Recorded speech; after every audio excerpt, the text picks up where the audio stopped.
ನನ್ನ ವಿರುದ್ಧ ರಾಜ್ಯಪಾಲರ ಬಳಿ ಪ್ರಾಸಿಕ್ಯೂಷನ್ಗೆ ಅನುಮತಿ ಕೋರಿರುವ ರಾಜ್ಯ ಕಾಂಗ್ರೆಸ್ ಸರ್ಕಾರದ ನಡೆಯಿಂದ ನನಗೆ ಯಾವುದೇ ಭಯ ಇಲ್ಲ. ನನ್ನನ್ನು ಬಂಧಿಸಲು 100 ಸಿದ್ದರಾಮಯ್ಯಗಳು ಬರಬೇಕು ಎಂದು ಕೇಂದ್ರ ಬೃಹತ್ ಕೈಗಾರಿಕಾ ಸಚಿವ ಎಚ್.ಡಿ. ಕುಮಾರಸ್ವಾಮಿ ಸವಾಲು ಹಾಕಿದ್ದಾರೆ. ಜೆಡಿಎಸ್ ಕಚೇರಿ ಜೆಪಿ ಭವನದಲ್ಲಿ ಸುದ್ದಿಗೋಷ್ಠಿ ನಡೆಸಿ ಮುಖ್ಯಮಂತ್ರಿಗಳ ಹೇಳಿಕೆಗೆ ಪ್ರತಿಕ್ರಿಯೆ ನೀಡಿದ ಅವರು, ಮುಖ್ಯಮಂತ್ರಿಗಳು ಕಳೆದ ವಾರದಿಂದ ಹೇಗೆ ನಡೆದುಕೊಂಡಿದ್ದಾರೆ ಎಂಬುದು ಗೊತ್ತಿದೆ.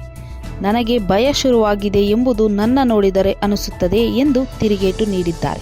ನಿಮಗೆ ಇದು ಇಶ್ಯೂ ಮಾಡಿರೋದು ಕುಮಾರಸ್ವಾಮಿಗೆ ಭಯ ಶುರುವಾಗಿದೆ, ಅವಶ್ಯಕತೆ ಬಿದ್ದರೆ ಕುಮಾರಸ್ವಾಮಿನ ಬಂಧಿಸ್ತೀವಿ ಅಂತ ಅಂದ್ಬಿಟ್ಟು ಸಿದ್ದರಾಮಯ್ಯ ಅವರು ಕೊಪ್ಪಳದಲ್ಲಿ ಒಂದು 100 ಸಿದ್ದರಾಮಯ್ಯ ಬರಬೇಕು ಬನ್ನಿ ಬಂಧಿಸೋಕ್ಕೆ ಆಗಲ್ಲ. ನಾನು ನೋಡಿದ್ರಾಗ ಅನ್ಸುತ್ತಾ ಅವ್ರು ಯಾವ ರೀತಿ ಕಳೆದ ಒಂದು ವಾರದಿಂದ ನಡ್ಕೊಂಡ್ರು, ಜನ ಕಣ್ಣಾರೆ ನೋಡವ್ರೆ ಯಾವ ಥರ ಅವ್ರು ನಡ್ಕೊಂಡಿದ್ದಾರೆ. ಮಾಡಬಾರದ್ದೆಲ್ಲ ಮಾಡಿ ಇವತ್ತು ಸುಳ್ಳು ಹೇಳ್ಕೊಂಡು ಇವತ್ತು ರೆಕಾರ್ಡ್ಗಳು ಕಣ್ಣೆದುರಿಗಿದೆ. ಆ ರೆಕಾರ್ಡ್ಗಳು ಮೈಸೂರಿನ ಆ ದಾಖಲೆಗಳಿದೆಯಲ್ಲ, ಮೂಢ ಆಸ್ತಿ ತಗೊಂಡೋಗಿ ನಾನು ಹೆಂಡ್ತಿದ್ದು ನನ್ನ ಬಾಮೈದಿಂದು ಅಂತ ಹೇಳಿ ಈ ಥರ ಬಂಡತನ ಕರ್ನಾಟಕ ರಾಜ್ಯದ ಇತಿಹಾಸದಲ್ಲಿ ಯಾವ ಮುಖ್ಯಮಂತ್ರಿಗಳು ಇಂಥ ಬಂಡತನದಲ್ಲಿ ನಡ್ಕೊಂಡಿಲ್ಲ. ಮೆಂಡು ನ್ಯೂಸ್ ನೆಟ್ವರ್ಕ್, ಸತ್ಯದ ಕನ್ನಡಿ.